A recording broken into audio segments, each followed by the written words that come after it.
The Utah Mammoth is sorta proud to present Nashcast. What the is a Nashcast? Nashcast, the only hockey show on the planet. Hosted by a human speed bag, fourth line wannabe, healthy scratch, schnozzy moto, Tyson Nash. Who the hell is Tyson Nash? Never heard of him. And the baritone with a brain, the velvet hammer, Mr. Silky, Tono Suave, the radio voice of your Utah Mammoth, Mike Folta. Oh, Captain, my Captain! Nashcast begins now. Ready for takeoff. Here's Tyler Ganoush and Mickey Foghorn. Wait, what? Oh, here's Tyson Nash and Mike Folta. Holy! Can you get the knife? Can you get the knife out of my back? Like I thought it says Nashcast. I thought I would have some input into the production of that open to our show. Are you kidding me? It's our first ever show coming up. Our first episode of 52. Foltz, I apologize. I apologize that you've been thrown into the fire. You're now dodging bullets. I hope you got some thick skin over there, partner. If anybody's listening, I'm being held against my will. No, this is great, Nasher. I'm so excited to be a part of this. Last year, you guys did such a good job getting so many great stories with super fun guests and getting into a little bit of trouble. I just hope we both still have jobs with the Utah Mammoth after this.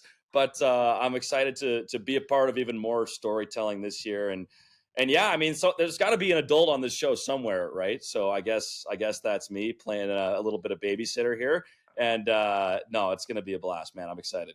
Well, we're certainly happy to have you. And they said they're kind of proud to have the show back on. That is absolute money. And that's the one thing, right? I miss. That's why I love doing a podcast like this and our Nashcast TV show that we're doing as well, just for the fact that I don't miss playing anymore. The body, I could hardly play when I played, but I miss just the camaraderie, the rips, just going back and forth at guys, and all the great guests that we have planned for this show, buddy. I cannot wait. It's going to be fantastic, and I can't wait to push the envelope a little bit too and really dig deep with some of these guys in here. Not just, the locker room generic interviews, but get to really know a lot of our guests as people beyond the ice, and you do such a great job with that. So I'm excited. Now, I did have a question, Nasher, because I was told it was just me and you on the show, but you've got a couple of buddies with you in the background, it looks like. Are those guys going to be crashing interviews here? I knew it. This is my makeshift studio, all right? I am just getting started. This is all I got for you guys, and I know I'm going to rip. Anyone who watches this podcast is going to rip me. I am not this arrogant, okay? These were retirement gifts from my wife and kids, so don't hold it against me. And the girl who painted this, by the way, I mean, you should have seen what she charged to paint out that nose. I mean, that is mammoth. That is a mammoth nose right there. I think I should be the mascot, for Pete's sake. Yeah, instead of a furry figure, it's just Tyson Nash with tusks up in an adult small across his chest. How about that? Yeah, well, I'm all about manscaping as well, but I do have the nose. I need a few tusks. I can smoke a cigar in the shower these days with this schnozzy moto. It's not an elbow on my face, people. It's extra large. But anyway, and you look great too, Tyson. You're all tanned up. You're down in AZ right now. This is like full summer Tyson, right? Yeah, I look like an old leather bag right now. Is what I look like. George Hamilton. Right here. I mean, and this shirt, it's painted on. It's nice and tight. I love your hoodie. I know it's only, 102 degrees there in Salt Lake, so I get the furnace face now. It all makes sense to me, Mike. Tyson, I don't have the Mediterranean complexion that you do, man. Like, this is as tan as I get right here. This is Casper the Ghost on Nashcast. Well, you're lucky that the video stops at my waist, because I'm sitting here in my Speedo right now and the air conditioning's going. So I'm glad our listeners and our viewers cannot see it. But hey, we're getting this off the rails. It's your job to keep me on the rails, right? I can't believe someone gave me my own podcast. But, Mike, I got to tell you, that video, I know millions of people have seen it. That video, the Mammoth, the introduction, I mean, it was incredible, buddy. Let's take a listen to this. After an electric inaugural season for the club, it's going to be an exciting offseason for Utah. The biggest news, the group has been talking to fans about the team's future name. And I think that's awesome, you know, Utah decides the name. I, for one, am so excited to hear what it's going to be, and no doubt the fans are too. A state like Utah has a great history. Historical figures like bandits, folktales with creatures in the mountains. I mean, the state has been the home of legendary figures and beasts for thousands and thousands of years. From Zion to Park City, Moab to Salt Lake City, some say the legends never died.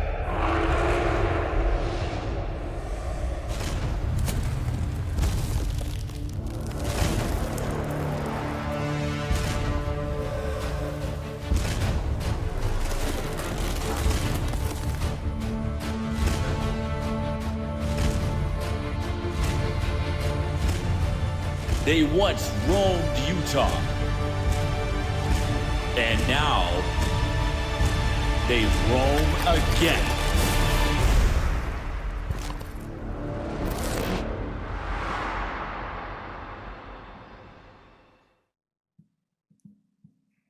Whew. Goosebumps. Buddy, that was unbelievable. It really was. Goosebumps is the perfect way to talk about it. When it came up in the press conference, I mean, the look on everyone's face when that was being played. I never won a fight in my career.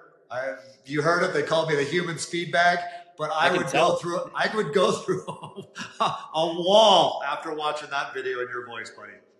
Well, look, I just read a few lines. Our production and creative team did an unbelievable job with that, and you're absolutely right. Like I want to fight something when I watch that video, and when they played it that day at the press conference, you know, we've got all the bigwigs there. We've got the commissioner Gary Bettman, Ryan and Ashley Smith.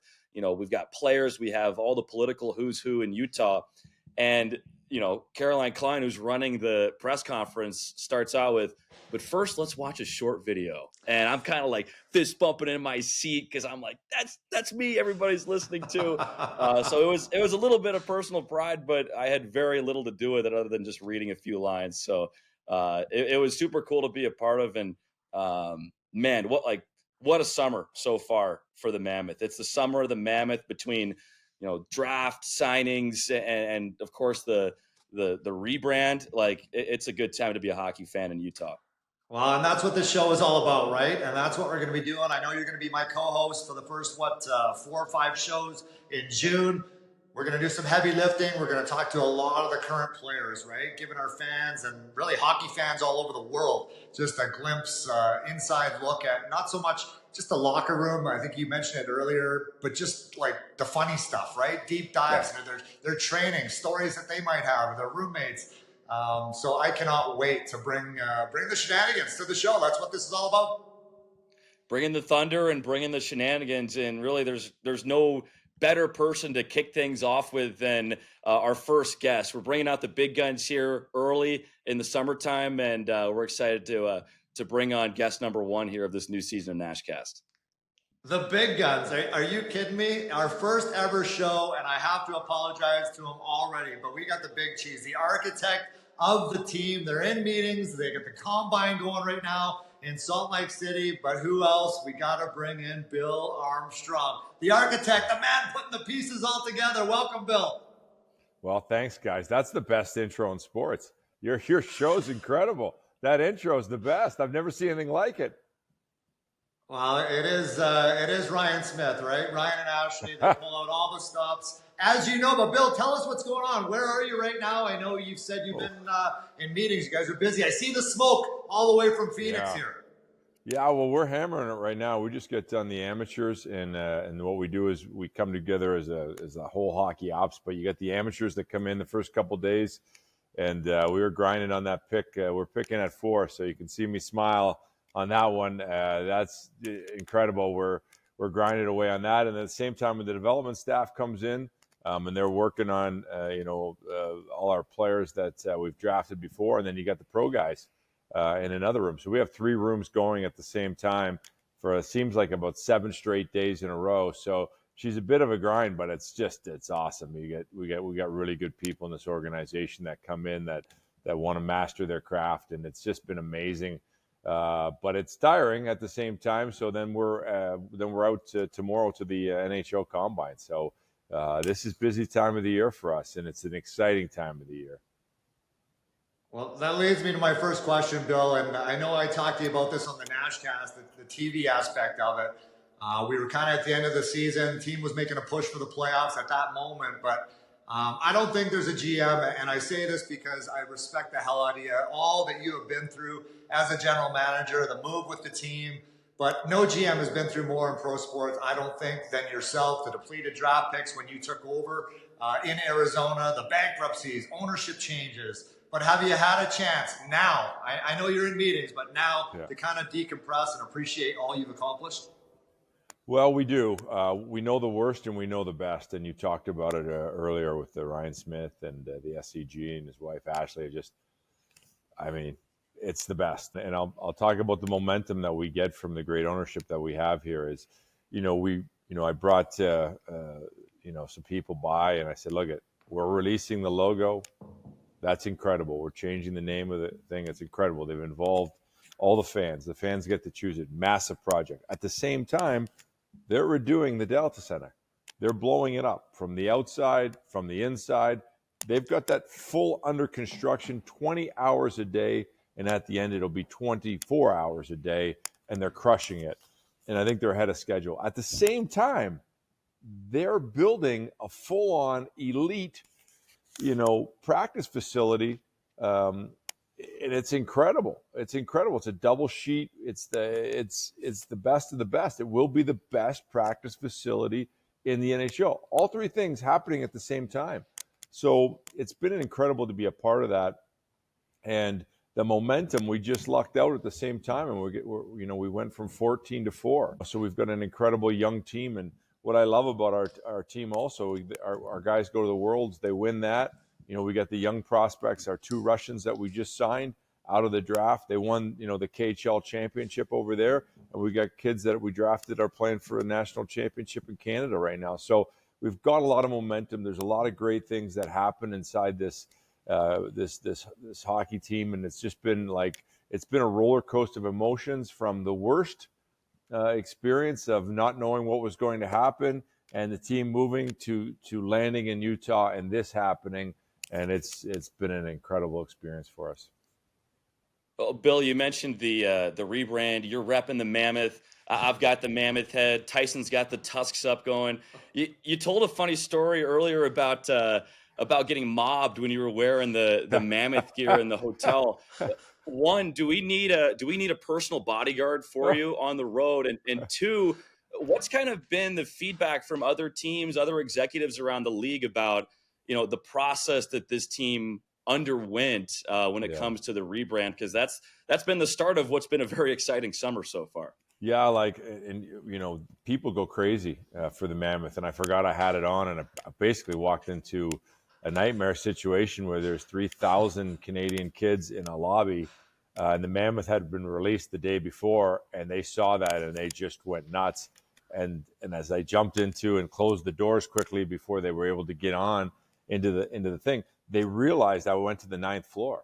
So when I got off in the 9th floor and got to my room, 3,000 kids converged onto my floor chanting, "Mammoth, Mammoth, where's the Mammoth man?"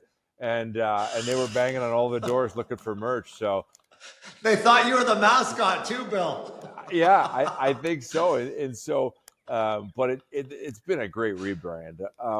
It's interesting because, there was no backlash. People were so excited, all the online, and that's tough to do in this day and age where you actually release something, via online, and with the amount of media, we had on it.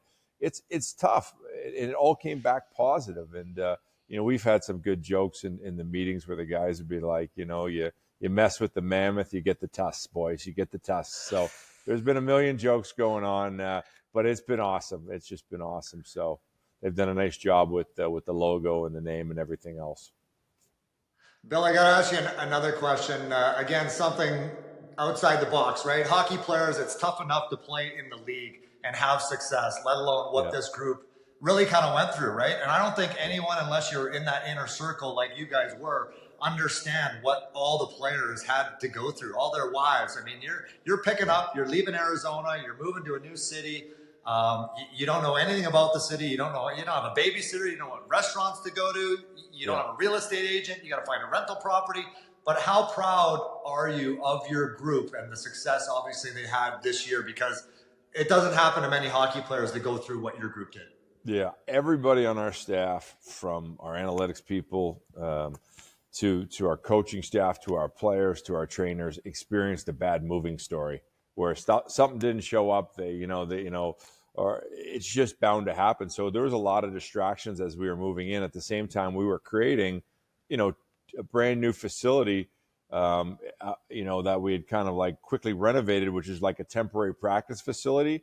And so that was going on at the same time. As a GM, you got everybody moving in. And then at the Delta Center, they're blasting away and creating new dressing rooms for the visitors and ours. So there was a lot of distractions going on. And I felt like it was so emotional when we landed here, and I can't even put it into words. I almost get choked up when we saw the kids when we came off the plane, and then you went to the arena and there's like 18,000 people screaming, 4,000 people outside, like just the love that we had, and we were so grateful for it, and we needed it. Everybody needed it. Coaches, GMs, players all needed that love from the fan base. And when we got that, it was like, everything's going to be all right. It's going to be worth, putting up with what we have to go through and moving and all the little distractions to get to this place. And one of our issues was our players like our ownership so much and our fan base. When we played at home, we were over emotional. We overtried. We got over frustrated. And it was interesting. It took us a while to settle in where it was actually home. It's like moving into a new house. It takes a little bit of time for that comfort to kind of set in. And once we did, we got fired. We were great at home with our fans, but it was almost like we over cared. But for us going through all that process, it was great. And our players are grateful. They're grateful for the ownership. They're grateful for the people of Salt Lake and for everything that the fan base does for us. We don't take that for granted. It was an unbelievable inaugural season, Bill, but let's fast forward now to present day, because it's already been a really busy off season for you guys. You have the rebrand. You get you win the draft lottery, the 4th overall pick. You guys are in meetings looking at that now. And then you also bring in a couple of Russians and high picks from the past, and Simashev and Boot. Can you give us a state of the union or a state of the Mammoth maybe on how this team is closer to making the playoffs and one day bringing a cup to Utah? Yeah, it is interesting going through with all the momentum that we got out of the pick, and having our players sign that we drafted high a few years ago, and them coming over and them winning a championship in Russia, and now they're going to come into our team. So there's a lot of momentum. One of the things that we want to do is we want to set a goal making the playoffs. We want to get into the playoffs next year. That's a big thing for us as a group. And on the other side of a hockey ops, you also want to get in there and not get your teeth kicked in. You also want to win. So it's about building it not only to get in, but to be successful once you're in. So it's a complex situation where we have new kids coming in. At the same time, we're trying to be better. We're trying to add some people in free agency. We're trying to add some people from, that they've played for us in the minors for a few years, the young kids. So, and it's going to be an exciting training camp. I can tell you that. There's going to be a lot of kids coming in swinging, where they want to make the team. So it's going to be the first year where you're going to see probably the highest compete in our camp, because of the simple fact the talent level's gone up, and there's young and hungry kids, man. They want to play for the Mammoth. Bill, I got to ask you, I know the playoffs are going on right now, but when you look at your team, and they did mass improvement, right, from year to last year. so much excitement, but where do you see your group when you're watching the Floridas, you're watching the Carolinas, Torontos? Where do you see your group right now, and what are some of the big needs, I guess, moving forward before we dive into the draft? Yeah, there's a couple needs for us, with our group, where if we can tidy up a little bit, see where our goaltending situation is. There's a lot of speculation on what that is. We've got to clean up that a little bit, see what we can do, and then we've got if we can add some goal scoring up front, would be huge for us. And there's a couple guys in free agency there that could make us a little bit better up front. If we can do that, we've got a chance to get into the playoffs and hopefully achieve over 96 points would be huge for us as an organization, helping all the young kids take a step, and I think, one thing that we did last year was we added a lot of good defensemen, from the Ole Mattis to the Coles to the Sergachevs to the Marinos. Now they've all kind of played together for a year, and now you're going to bring in Simashev with Lamoureux pushing hard. You got some big bodies coming on the backside. And when you're talking about playoffs, one of the things that we want to be big on the back end, as big as we can with a lot of mobility. And you're talking about Lamoureux, Lavoie, you're talking about Simashev. These guys are all over 6'3". They're all going to be pushing 230, and they can all skate, and they can all move pucks. So it's a really exciting time for us in the simple sense that our construction of our team is starting to get there. Now, it takes a while, as you know, to get into the National Hockey League and be a competitive playoff performer. But what we've done is we've started to add those pieces that are going to make us a good playoff team. It's going to take us a while for them to mature and go through sometimes you got to go through the bad of the NHL season to become good, and get pounded on as a rookie a little bit. But you can see what we're building, and you can see the size of the back end for us. It's starting to take shape. Just another one. Sorry, Mike, a quick one. Rob Brindamore has been taking a ton of slack, right? Social media. He's like, are you guys kidding me? Like, I was lucky to bring this team and get them into the playoffs, let alone get to where we got to the playoffs. He goes, like, relax, like, pump the brakes a little bit. Yeah. We just lost to the Florida Panthers. They are the model. I mean, they are the model. I know they're playing Edmonton in the finals, but when you have McDavid and Draisaitl, I mean, that's a once in a lifetime, right? But Florida, are they the model to you? They are. And listen, it's the one thing that, it's easy to go from 32 to 22. It's hard to get into the 10. And then when you're in the top 10 teams in the National Hockey League, it's even harder to move up, And if you look at the top 10 teams for the last 10 years, they're all the same. They've all been the same team. So, it's going to take us a while to creep into the 10. You got to ignore the haters. You got to ignore the fact that if you think in this day and age, or even before, that you're not going to go through get to the finals and get your butt whooped, you're crazy. The Oilers, you name it. There's not a team out there. We were with the Blues. We got beaten up by Chicago. We got beaten up by LA every year, and they went on to win championships. That made us tough. That's what it did. It forced the hockey ops to get better character in there, get them tougher, get them toughened up to play those teams, and add better skill. And all that, and that's part of the process. You have to lose. You have to be, look at Tampa Bay. Lost 4 straight against Columbus. They came back the next year. They won. The Oilers did the same thing back in the day when they were really good with Gretzky. They got beaten up by the Islanders. So everybody goes through it. It's right before you're about to be great. Don't quit. Push through, and that's what Carolina has to do. They've got to stay with what's made them successful, add a few players, and find a way to push through. Bill, you mentioned blocking out the haters, and Carolina trying to do that too, obviously. But was there any one move that you can remember that you made, whether it was with the Blues as an assistant general manager or Arizona or here, where you took a lot of hate for it, but you turned out to be right in the end? Yeah. There's always a couple where, you have to move some bodies that, they want to be moved. And one was Jacob Chychrun for us. He was a real good player for us, and he came to us and said, I want to be traded. That one was like a kick in the gut, and it just came at a point where he was hurt, and we had a hard time moving him. And, we were taking a bashing online because he was such a great player. And yet here we are, we've got everything we want, but we have to move him because the player wants to be moved. And, when you're hurt, everybody wanted a discount. So that was a tough one, and that took a long time, and we stuck to our guns, and we battled that one out, and we were able to get great value for him.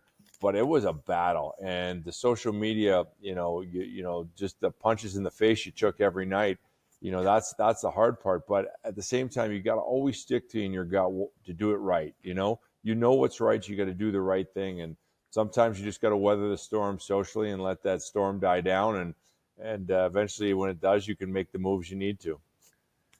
And Bill, there's got to be a lot of pressure, right? I know Ryan and Ashley Smith, they want to win. No owner buys a team to kind of wait in the weeds for 5-6 years down the road. I know we had that conversation before, but how do you, I know you got a ton of money to spend, and that's something new for you, right? Bill, here's some money, go get who you need, whatever it takes. We want to win, all those things, right? Yeah. And that's what you want as a general manager, but there's that, right? Adding a piece like a Sergachev like you did last year, and what a piece that turned out to be. That for me was better and bigger than I ever saw coming. But is it also about just being patient and allowing your younger guys like Gunther and guys like Cooley and Josh Doan to actually develop and mature? Is that even more important than bringing in a guy off the streets? It is. There's a balance there because, it's like if you take a tree and you plant the seed, you can stand around and water it and give it sunshine. It's going to grow when it's going to grow. And you can put manure around it and put all the ingredients and try and juice it up, but the tree's going to grow when it's going to grow. And that's a lot like with our players. And you got to think about this. The Coolies of the world and the Gunthers of the world, those guys are in impact positions. They are on the ice, up a goal, down a goal, power play. They're young. And it takes a while for young to be good. And then the other aspect is once you get good, it takes the young a while to get hardened and know how to weather the storms and be good in the tough situations. So there's different seasons that you have to go through. It is a patient game. And if you look at all the teams that have gone on to win, the Colorados, the Washingtons, the St. Louis's, and the Tampas, they're all somewhere, between 8 to 12 years in a rebuild to get there.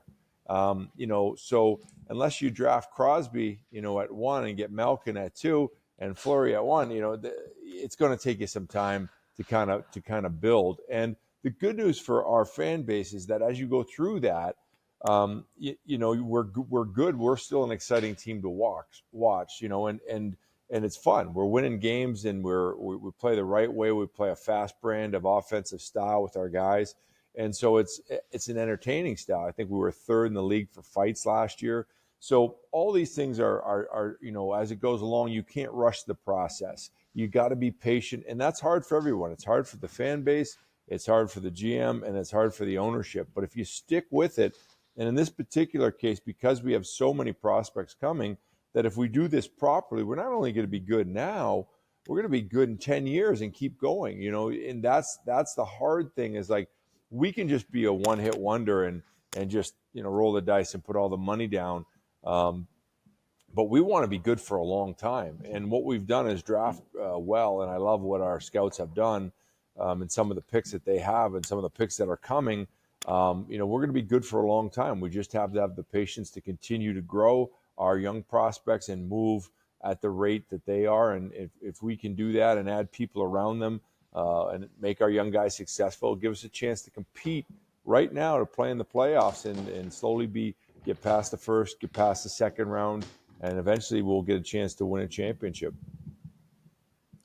Well, Bill, in St. Louis, you guys found a bit of that sustained success where you maybe weren't drafting in the top 20, but you were making the playoffs every year, and you still were able to develop what was deemed a top 5 prospect pool. What's the secret sauce to making the playoffs and competing on the ice, but then developing the younger players and that prospect pool as well? Is it just drafting? It's a great question. I had a philosophy when I first came in because I had studied a lot before I took the job and what successful GMs were. Like, what did they do? What were the really good ones doing? And what I learned was that the ones that are really good, they have a championship team on the ice. But long before that, they created a championship hockey ops department off the ice. So if you want to be really good, you got to be good in the front office first, and then it translates to being good on the ice. And we really work hard at bringing the newest technology to our scouts, but also teaching our scouts. If you think about our group, there's Alan Heppel that built Colorado, Larry Pleau back in the day in the 90s, he built New York that went on to win a championship. Myself that helped build St. Louis. Daryl Plandowski's on our stuff. He helped build Tampa Bay. And Ryan Janikowski's probably got more experience than all of us. He's been building for years behind the scenes. So we have a scouting staff. That's our core of who we are. That's where we find our players. And we work at it all the day. When we're in that little fishbowl, there's nothing, the outside world does not exist. It's about getting better. It's about educating our scouts and going out into the field and giving them the latest technology. We teach our scouts how to read analytics. They every morning they wake up in their area, they get the analytics on their doorstep. Every morning there's video arriving there every day. We want to not only have the hardest working staff, but the most educated hockey department that we can possibly do. And it starts with providing that technology and having great scouts already and putting that into play. When you do that, you get good players in return. Well, Bill, we got a picture here. We're gonna pop up here of a guy who certainly was massive influence in my career and certainly yours. But what does Larry Pleau mean to you? Oh, God. I'll tell you a quick story. I was with an organization before I joined the Blues, and I was just a little bit unhappy on just some of the ethics inside the organization. I just said, hey, I want to work. When I go back into the NHL, I want to work for really great people with great ethics, somebody that I can trust, and I know if I do a good job for him, he'll always have my back. And I didn't know Larry Pleau at the time, but I heard great things about him. Everybody spoke about this man. He was just a great human being and a really smart hockey guy. And I can remember chatting with him one time before I got the job. And then eventually I had a friend, Peter Laviolette, and he was over at the World Championships with Larry. And Larry said, we're looking for a scout, in the Boston area. And Peter Laviolette said, well, you should try Bill Armstrong. And that's the first time I kind of met Larry really on that side of it. And I was able to kind of get in there as a part-time scout, and I loved working for Larry. Larry was all about scouting. We went through lockouts and all that, and he never wavered about getting money from the ownership groups to scout. And he invested all the money that he possibly could into scouting, and it paid off, and he was such a unique man. And I know, Nash, you played for him. He's a kind man in the heart, and he always does the right thing behind the scenes. And when I brought him on board here, he's a 3-time Stanley Cup winner, and he helps advise us on everything we do in this organization to make sure that we have the utmost best ethics and all the wealth of knowledge to help us get over the hump to become a championship organization. And he this day is 78, and he's still sharp and advises our group every day. And on the other side of that, he is just a beloved human being in our organization from the hockey ops people. Well, Bill, a big part of this show, our podcast, we have a Nash crasher, someone who loves to crash the interview. And why not bring on LP, Larry Pleau, in the house? Larry, welcome, buddy. Welcome. Just listening to Billy. When he calls all that stuff you're talking about, he peels down the onion. We got to peel the onion down to get to the real player and what's the player really about. And that means you're not just talking to the coach, you're talking to other people, the parents, friends. You're talking to his coach in junior in the Tier 2 leagues. He showed the way in that. And when he was talking about the analytics and where this organization is at, it's unbelievable what he's put this organization in a position to have success. And the whole plan was not success right away, but when we had it, it's going to be there for a long time. And Billy did a great job in St. Louis. And, I can remember his first player, and he pushed like hell to get this player, David Perron. And just take a look at David, and he went, overboard to get this kid. He did everything to know about him, and he was doing part-time but working full-time. It's 24 hours a day. Player. He's still in the league, too, so he obviously knew something, didn't he, Larry? I can't believe you're still in the league, Larry. After July 1, a quick story for you guys. Larry Pleau, I'm an unrestricted free agent. I don't think my phone is going to ring for a month. July 1 comes, Larry Pleau, 8 o'clock in the morning. I thought it was a joke. He wanted to sign me. He brought me into the St. Louis Blues. And Larry, I'm glad you still have a job after making that decision to sign me back then, because that's a miracle.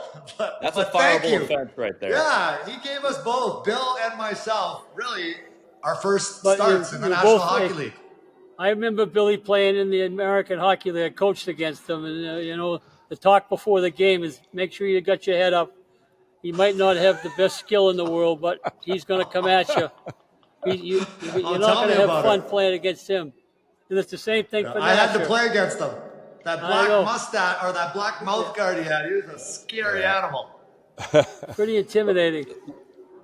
But it's Larry, amazing. I was reading up on you, and I wanted to confirm a story with you. When you were with New York, were you essentially traded to the Blues as a front office member with a player going back the other way? There was a trade, yep. I can't remember the player, but there was compensation because I was still under contract with the Rangers. So Bill, have you gotten any trade calls for Larry here recently? I actually had to trade for him to get him out of St. Louis. I think it was a case of wine with Doug Armstrong. Yeah, that's about it. We had to send him a case I of remember good trade getting Kelly Chase from Toronto for a case of wine with Mike Smith. I got Kelly and I gave him his case of wine. Well, hopefully it was box wine, because that's all he's worth. I love it. But Larry, I got to ask you, when did you know Bill? I mean, obviously he was a scout for a long, long time. Did a great job, hard worker. But when did you know Bill had exactly what he said? Exactly what he said. I had Peter Laviolette in the minors. I coached him in Binghamton, and he always talked about Billy. And when I met them over there, we were looking for somebody in that area. Billy fit in perfect, and he just, when you work with Billy, you are working with him, and you're not working for him. And it's amazing. He just gets the staff to understand what's important, and he gets it done. Let me just tell you a little story, a quick one about Billy. Everybody knows him. They won the Memorial Cup in Oshawa, right? And Billy got the winning goal. So one night, Billy and I are standing upstairs overlooking the game in Oshawa, and there's a couple old timers next to me. And I always like to talk to the old people in the rinks. They always have seen all these players come by, right? So I'm standing next to this guy, and I said to him, "Hey, do you remember, who scored the winning goal of the Memorial Cup? I forget how many years back." And he says, "You mean that fucking big stiff next to you, Billy Armstrong?" Hopefully Billy didn't hear him. Oh, he heard him. It's a true story. It's a true story. Yeah. That's a true story. That's the exact word. I apologize, but that's the exact words. You're going to have to edit some of that. Yeah, we can edit it. Look, they make me look half decent, Bill. You know that, so they can edit the crap out of this. Stuff. Oh, man. That's unbelievable. Larry, I got to ask you one more, too. You've been around a long time. How important is team identity? I know I played for you, and identity was a big thing for you. Identity and team culture. And where do you guys sit now in Utah? Yeah. It's number one. You really have to have the culture and the identity. And you've got to get players that, they want to come in and they believe in it and they give it to you. And Billy's strong on that. And that's what you have to have if you want to have long term. And you want players to come to your organization. And I think you're going to see what's going to happen here. Players are going to want to come here for a long time and be part of this organization, what's happening here. Larry, you were the general manager of Team USA back in 2002 here in Salt Lake City. What did you make of the city at that time? It was fun. They did a good job. It was really good. It was really fun. It was fun to be here. My wife was with me, and I think she spent most of the time skiing. She went up to the ski hills, so but it was fun. They did a good job. I think we ended up winning. Where were we? Silver, I think, that year. Yep. Oh, that's awesome. Well, thank you so much, Larry. I really appreciate you coming on the show. Bill, I don't know if you got a few more minutes, just one more question with us, if you don't mind. Yeah, Larry, back to work, buddy. Back to work. Yeah, get back to work. Hey, good luck. You got a good one in this Thanks, guy. Larry. Oh, I love it. That is so great. Good man. Thank you so Nice much, job. Bill. And I know the meetings are going on. They're rolling. Yeah. I had one last one for you, and I know you talked to Craig Amazine, our boss, about this in an interview. You talked about the importance of soul of the player. I love that when I heard it. Can you explain exactly kind of what that means to everyone out there? Yeah, it's, if you cross the player, I've always felt like, they'll play hard for you, but they're always going to remember that you didn't have their back at some point, whether it's at a tough period, whether it's a contract negotiation. There's a lot of different areas that flares up. And, the soul of the player is something that I really worry about when I negotiate against players. And I try to sit with them, before and sometimes during the negotiation and just say, listen, I want you to know we're having this negotiations because we love you. We're having this because we truly believe in you. But I have to go represent our owner right now. And I have to get the best deal possible for the club. And a lot of times you're going to hear your agent say bad stuff. Hey, they don't respect. They go, just remember, on the other side of that, we love you.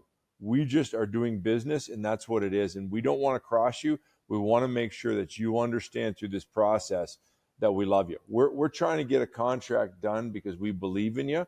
And you're going to hear some stuff from your side that, we don't like you, we don't respect you, all that stuff that comes up, that's not true. And I think it's very important to end the negotiations where you have a good relationship on the other side. And that's what I mean about not crossing the player. And the soul of the player is a huge thing for us. And we deal with that in so many different situations, from handling wives from the time that they land, to making sure that, you do their press conference right. Anything that you can do. It's all about doing things right and making sure it's a great environment for the players and there are no excuses.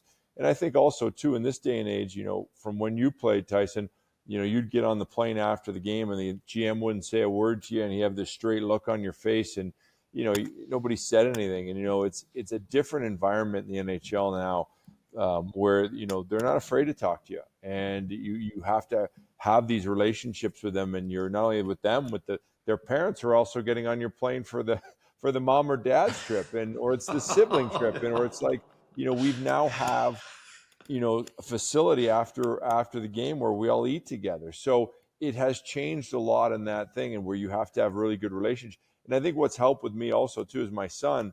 I treat my son a certain way. He's at 26 years old. I view a lot of them that I treat them as the same way as I treat my son. And he's no different about trying to create a good young man.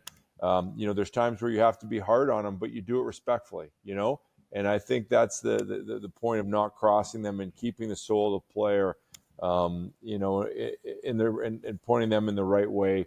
And I think when you do that, they really play harder. I've always said that homegrown talent, that you raise the right way, competes harder. Oh, absolutely. So is there any chance for you, Bill, then? Is there any chance for you to communicate with the players and get to invest in them here in the off season?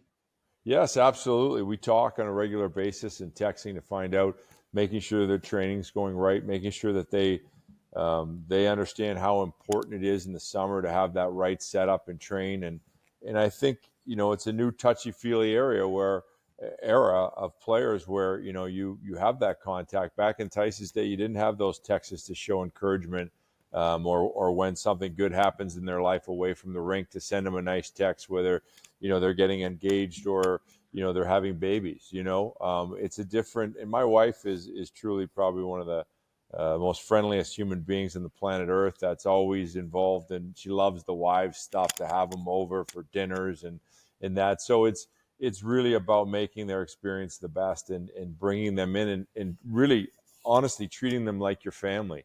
And if you can do it that way and raise them that way, it's really a good environment. And I think when you go to have the tough conversations with them, and I think they really respect that, and they truly respond because they know that you care about them. Well, there's certainly the business aspect to the game, and Bill, I gotta say thanks. I can't wait. You got money to spend.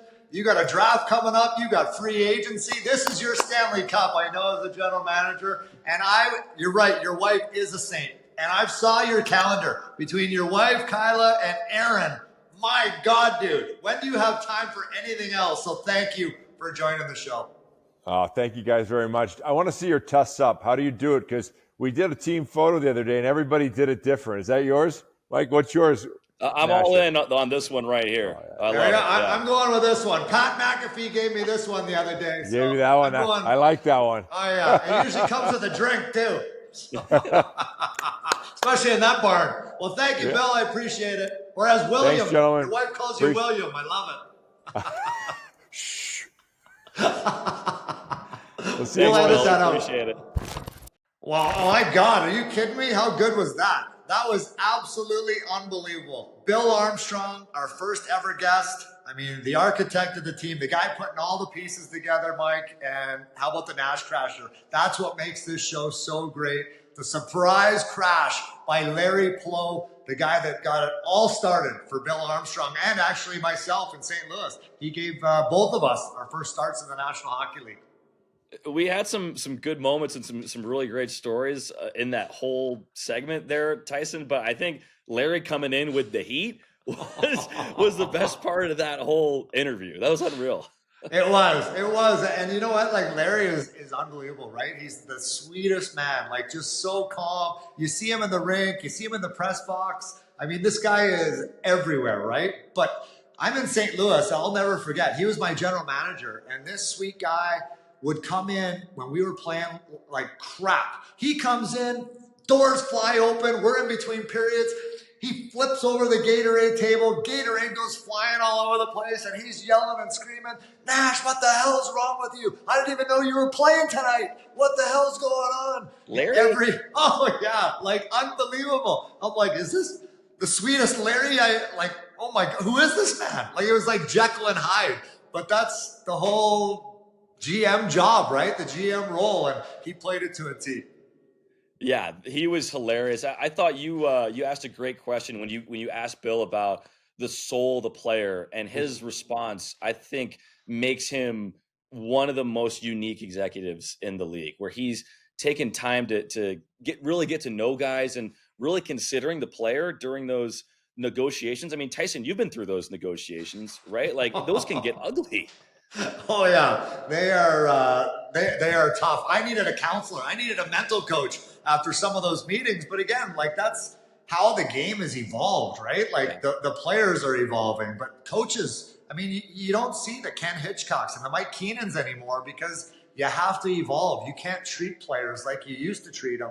Like back in my day, I mean, we used to get tough love, right? Like, and it wasn't easy to take and still try to play with confidence. They're like, "Why are you playing? You feel like you don't even want the puck." I'm like, "Well, did you hear the meeting I just went through? I mean, you just ripped me a new one. Yeah, you just ripped me a new one. Now you want me to go out there and do all these things?" But that is the key, right? You have to treat players a certain way. And I think Bill is clearly dialed ethics. I know Larry Pleau talked a lot about that. And again, I got to give Bill Armstrong a ton of credit. It was so great talking to him. This guy has been through more than any GM in pro sports, right? Depleted, draft picks. I mean, he stocked the shelves. I mean, look at the young players and the foundational players that they're turning into right now. The Gunthers, the Coolies, the Josh Doans. This is your future of the Utah Mammoth, on top of guys like Clayton Keller and Nick Schmaltz and Sergachev and Pamelka in between the pipes. So this team, I'm telling you folks, is going places. And big reason why is Bill Armstrong. And Bill also gave a ton of credit, right, to all the scouts that he has in the office. They've been in meetings for 7 days. Can you imagine? 7 straight days of grinding. I mean, that's a mass lift.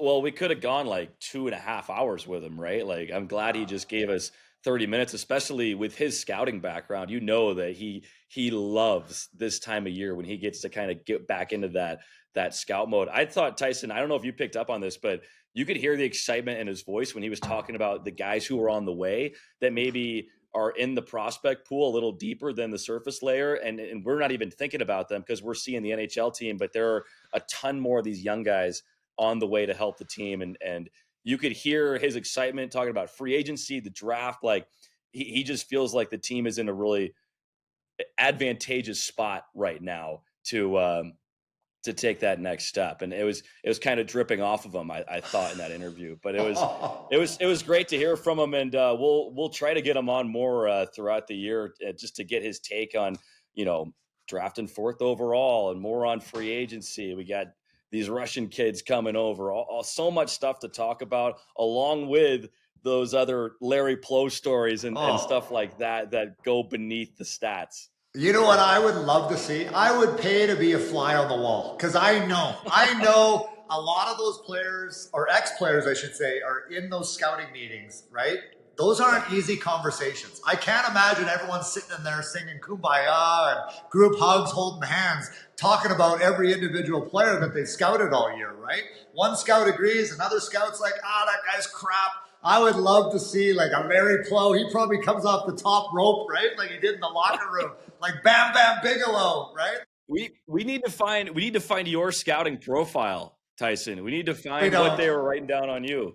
No, we don't. Great skin, can tan really easily, best hair. Magda. We'll turn the puck into a square, but God, he's a good teammate. That was the best thing that Larry Pleau did for me. He asked me, he goes, Tyson, do you want $1 million or do you want a nose full of nickels? So you know what I chose, right, for my next contract.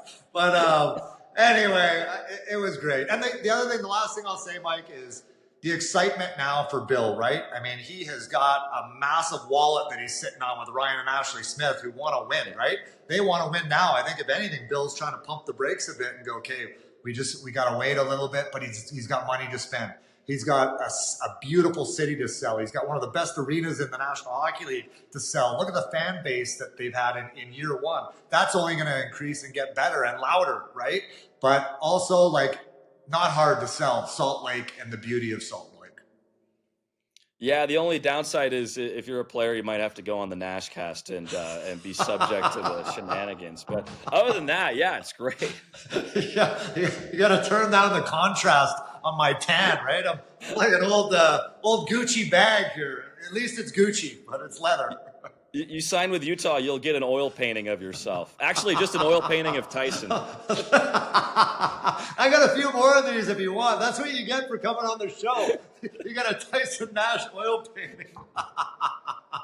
You're a beauty. You're going to fit in just fine. I feel like I'm in the locker room again. This is what the show's all about, right, Nasher? Like, just kind of slinging it around, snapping it tape to tape, and having some fun, getting in a little bit of trouble, but telling stories, and I'm sure it's got to be fun for you, right? Like, you're back in the mix. Yeah, and that's what I miss. Let's be honest, I could hardly play when I played, but the story time, the dinners, the wine, I mean, that's really what it's all about. That's what I miss. I don't miss playing. I miss the paychecks a little bit, I'll be honest, but I do not miss playing. I watch in the playoffs right now, and I'm like, oh my God, I couldn't keep up to save my life right now. It's like I'd have snowshoes on, but the hockey is incredible, but the story times, that's what I miss. And I'll tell you what, Mike, I'm glad you're a part of it. You're going to be with us for the next 4 or 5 shows. So thank you, and we got more to come, folks.